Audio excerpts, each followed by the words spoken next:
আসসালামু আলাইকুম dear viewers, চলে আসলাম মুভি গল্প রিসোল্ডের মুভির দ্বিতীয় বা শেষ পর্বে। তোমরা যারা প্রথম পর্বটি দেখোনি তারা ডেসক্রিপশনের লিঙ্কে গিয়ে প্রথম পর্বটি দেখে আসতে পারো, তাহলে বুঝতে সুবিধা হবে। একটা লাইক দিয়ে সাবস্ক্রাইব করে ভিডিওটি দেখা শুরু করে দাও। তাহলে চলো শুরু করা যাক। প্রথম পর্বের শেষের দিকে আমরা দেখেছিলাম ভূমিকম্প কয়েক ঘন্টার মধ্যে আসতে চলেছে, তাই সবাই যেন নিজ নিজ অবস্থান থেকে এভাকুয়েট হয়। এই নিউজ পুরো দেশে ছড়িয়ে পড়লে সবাই তাদের বাড়িঘর ছেড়ে পালাতে শুরু করে।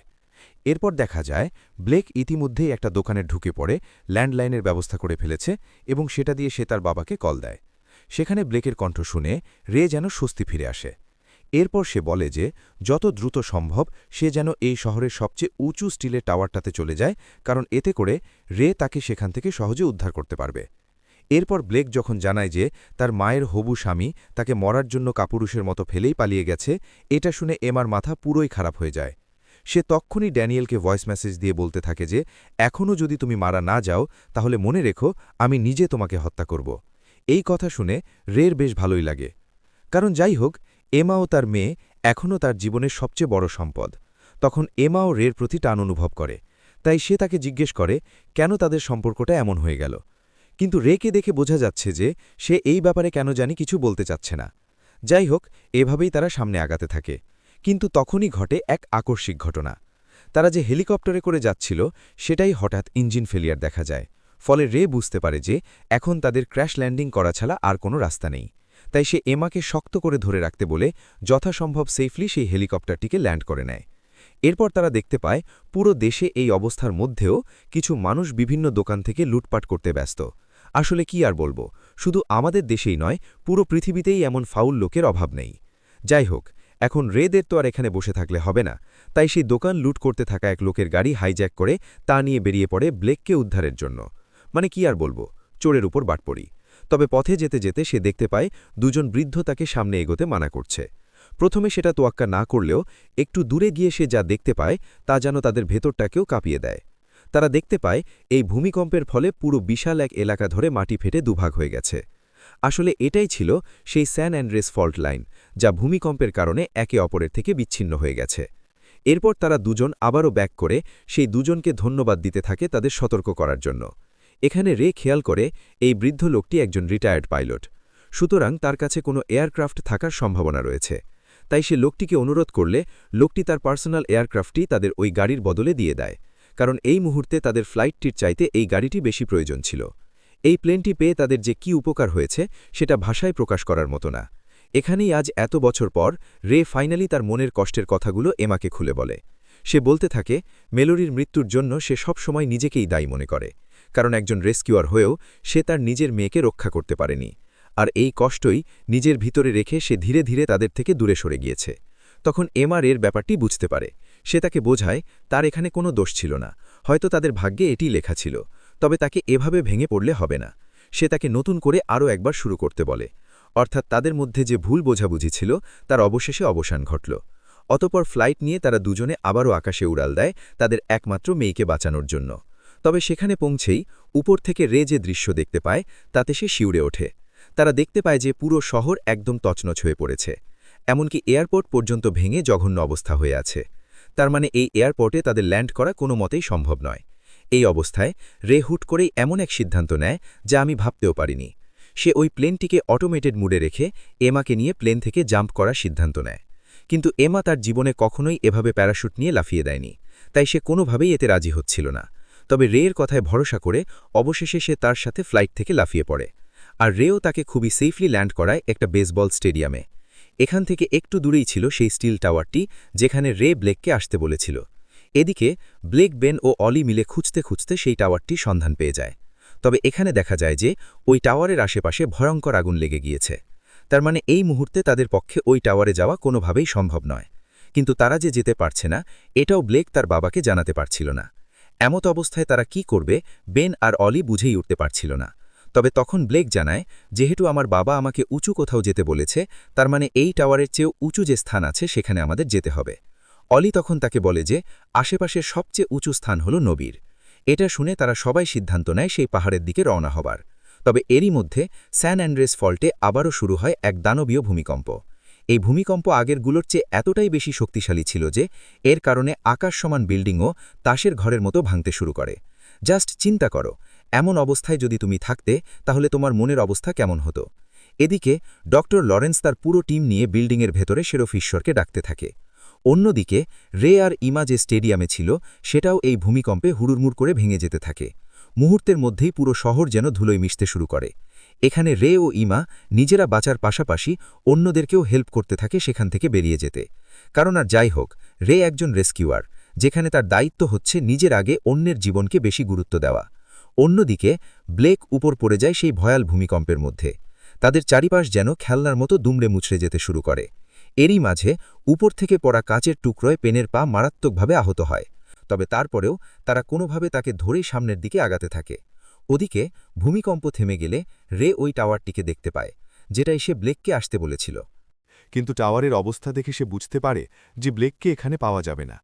হয়তো সে অন্য কোনো পাহাড়ের চূড়ায় আশ্রয় নিতে যাবে। তাই এবার রে বুদ্ধি করে সমতল দিয়ে নয়, তারা একটা বোর্ড নিয়ে সামনে থাকা ওই পাহাড়ের দিকে যাবে। তবে তারা বোর্ডে উঠতেই রে খেয়াল করে যে সমুদ্রের পানি কেমন যেন কমতে শুরু করেছে। এটা দেখে তারা আর বুঝতে বাকি থাকে না যে ভয়ঙ্কর এক সুনামি আসতে চলেছে তাদের দিকে। ইতিমধ্যে ব্লেকও সেই সুনামির সাইরেন শুনতে পেয়ে তাদের ডিসিশন চেঞ্জ করে ফেলে। এবার তারা তাদের কাছাকাছি একটা উঁচু বিল্ডিংয়ের ছাদে যাওয়ার সিদ্ধান্ত নেয়।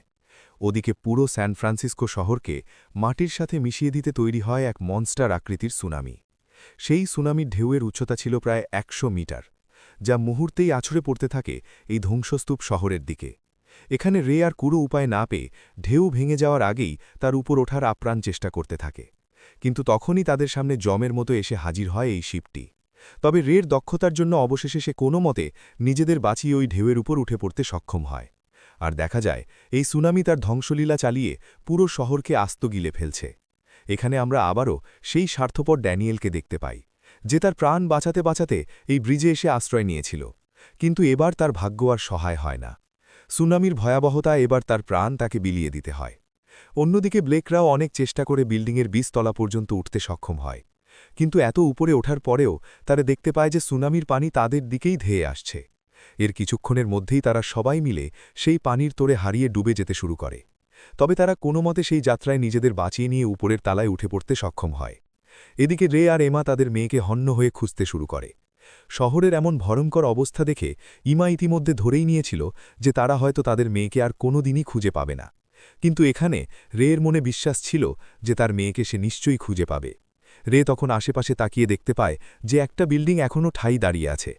তাই সে ভাবতে থাকে হয়তো ব্লেক সেখানেই যেতে পারে। ঠিক সেভাবে খোঁজাখুঁজি করতে করতে তারা ব্লেকদের কাছাকাছি এসে পড়ে। তবে এখানে অনেক ঘুরেও তারা ব্লেককে না দেখতে পেয়ে হতাশ মনে সেখান থেকে চলে যেতে থাকে। কিন্তু ইতিমধ্যে ব্লেক ঠিকই তার বাবা মাকে দেখে ফেলে আর চিৎকার করে তাদের ডাকতে থাকে। তবে সেই বিশাল কাঁচের দেয়ালের উপর থেকে রে তাদের ডাক কিছুই শুনতে পায় না। ফলে তারা বোট ঘুরিয়ে অন্যদিকে চলে যেতে থাকে। ঠিক তখনই অলি বুদ্ধি করে ব্লেককে তার কাছে থাকা লেজার লাইটটি দিয়ে দেয়, যা সেই প্রথমে দোকান থেকে তুলে নিয়েছিল। এভাবেই অবশেষে ব্লেক তার বাবার দৃষ্টি আকর্ষণ করতে সক্ষম হয়। এই স্থানে মেয়েকে অক্ষত দেখতে পেয়ে রে ও এমার যেন আনন্দের সীমা থাকে না। কিন্তু পরম মুহূর্তেই বিশাল এক ঝাঁকুনিতে সেই বিল্ডিং নিচের দিকে ভেঙে পড়তে শুরু করে। তাদের চোখের সামনেই ব্লেক হারিয়ে যায় পানির গভীরে। আসলে এই বিল্ডিংটাও ধীরে ধীরে ভেঙে পড়ছিল, তাই ব্লেকরা অন্তত ২ তলা পানির নিচে ডুবে যায়। সেখান থেকে বেন এবং অলি উপরে উঠে আসতে পারলেও ব্লেক আটকা পড়ে যায় একটা রুমের মধ্যে। এসব দেখে রে সিদ্ধান্ত নেয় তার মেয়েকে যেভাবেই হোক সেখান থেকে উদ্ধার করার। তাই এক মুহূর্ত দেরি না করে সে পানিতে ঝাঁপিয়ে পড়ে তাকে উদ্ধারের জন্য। রে ডাইভ দিয়ে পানির নিচে গিয়ে দেখতে পায় ব্লেক ইতিমধ্যেই একটা রুমের মধ্যে আটকে আছে, যেখানে এখন পর্যন্ত একটু ফাঁকা জায়গা আছে নিঃশ্বাস নেওয়ার জন্য। রে তখন তাড়াতাড়ি ওই রুমের দরজা খুলতে যায়, কিন্তু কিছুতেই সেটা খুলে উঠতে পারছিল না, কারণ কিছু একটা আটকে গিয়ে দরজাটা লক হয়ে পড়েছে। তারপরও সে বারবার ড্রাইভ করে অনেক চেষ্টা করতে থাকে সেটাকে ভাঙার জন্য, কিন্তু কিছুতেই সে কিছু করে উঠতে পারছিল না। ইতিমধ্যে সেই রুমটিও পানি দিয়ে পুরোপুরি ভর্তি হয়ে গিয়েছিল, ফলে অক্সিজেনের অভাবে ব্লেক ধীরে ধীরে দুর্বল হয়ে পড়তে থাকে। সে বুঝতে পারে যে এখান থেকে তার বাঁচার আর কোনো উপায় নেই, তাই সে তার বাবাকে শেষ বিদায় দিয়ে দেয় আর নিস্তেজ হয়ে ডুবতে থাকে অথই জলের গভীরে। নিজের চোখের সামনে এমন দৃশ্য রে কিছুতেই মেনে নিতে পারে না।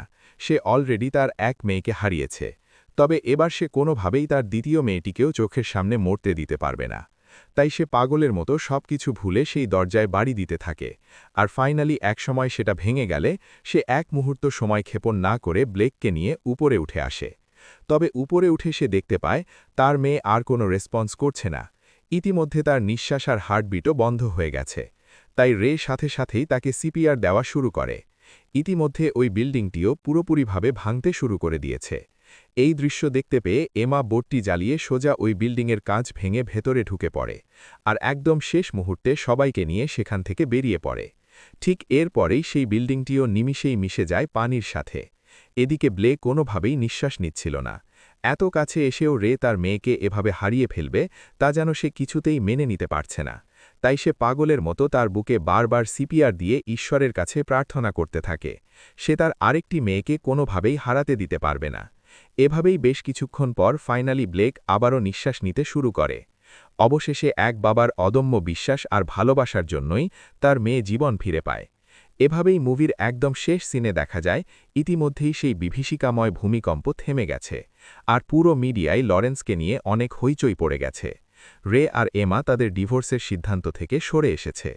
এখানে বেনও তার মনের কথা ব্লেককে জানিয়ে দেয় যে সে তাকে অনেক পছন্দ করে। এদিকে সবাই আবারও তাদের শহর নতুন করে সাজানোর কাজে নেমে পড়ে। ঠিক এই সিনের মধ্যে দিয়ে এই অসম্ভব সুন্দর মুভিটি এখানেই শেষ হয়ে দেয়। তো আজকের ভিডিওটি তোমাদের কাছে কেমন লাগলো আমাকে জানাতে ভুলে যেও না। আর যারা আমার এই চ্যানেলটিতে নতুন তাদের যদি ভিডিও ভালো লেগে থাকে তাহলে প্লিজ আমার চ্যানেলটিকে সাবস্ক্রাইব করে দিও, কারণ তোমাদের একটু সাপোর্ট আমাকে সত্যি নতুন কাজ করতে অনেক বেশি অনুপ্রাণিত করে। তাহলে আজকের ভিডিওটি এই পর্যন্তই। আশা করছি খুব শীঘ্রই দেখা হবে নতুন কোনো ভিডিওতে। ততক্ষণ পর্যন্ত ভালো থাকুন। আল্লাহ হাফেজ। আসসালামু আলাইকুম।